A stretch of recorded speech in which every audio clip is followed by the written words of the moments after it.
മലപ്പുറത്ത് CPM പ്രവർത്തകൻ കൊല്ലപ്പെട്ടു. മലപ്പുറം ചെറുകാവ് പാറോൾ മുരളീധരനാണ് മരിച്ചത്. CPM ചെറുകാവ് ലോക്കൽ കമ്മിറ്റി അംഗമായിരുന്നു.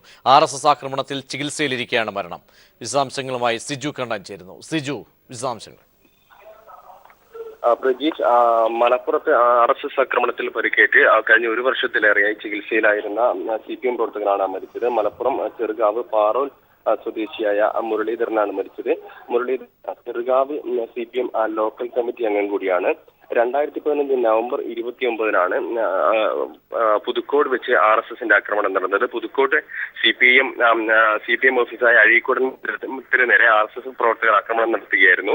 ഇതിനിടെ സംഭവ സ്ഥലത്തുണ്ടായിരുന്ന മുരളീധരനെ ഇരുമ്പ് തണ്ടുകൊണ്ട് തലക്കടിച്ച് മാരകമായി പരിക്കേൽപ്പിക്കുകയായിരുന്നു. തുടർന്ന് ആ ദിവസം മുതൽ ആക്രമണത്തിന് ശേഷം അബോധാവസ്ഥയിലായിരുന്നു മുരളീധരൻ. വിവിധ ആശുപത്രികളിൽ വെല്ലൂരിലും അതോടൊപ്പം തന്നെ കോഴിക്കോട് മെഡിക്കൽ കോളേജിലുമായി വിവിധ ആശുപത്രികളിൽ മാറി മാറി ചികിത്സ നടത്തി വരികയായിരുന്നു. ഇതിനിടെ കഴിഞ്ഞ ആഴ്ചയാണ് കോഴിക്കോട്ടെ സ്വകാര്യ ആശുപത്രിയിലേക്ക് വിദഗ്ധ ചികിത്സക്കായി മുരളീധരനെ മാറ്റിയത്. ഇന്ന് രാവിലെയാണ് മുരളീധരന്റെ അന്ത്യം സംഭവിച്ചത്.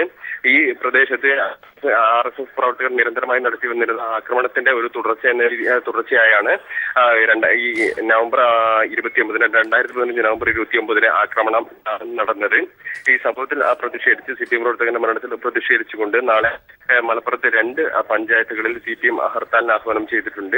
വാഴയൂർ, ചെറുകാവ് പഞ്ചായത്തുകളാണ് ഹർത്താലിന് ആഹ്വാനം ചെയ്തത്. രാവിലെ 6 മണി മുതൽ 6 മണി വരെയായിരിക്കും ഹർത്താൽ. നിലവിൽ സ്വകാര്യ ആശുപത്രിയിൽ നിന്ന് മൃതദേഹം കോഴിക്കോട് മെഡിക്കൽ കോളേജ്. ശരി, സിജു ആണ് വിവരങ്ങൾ നൽകിയത്.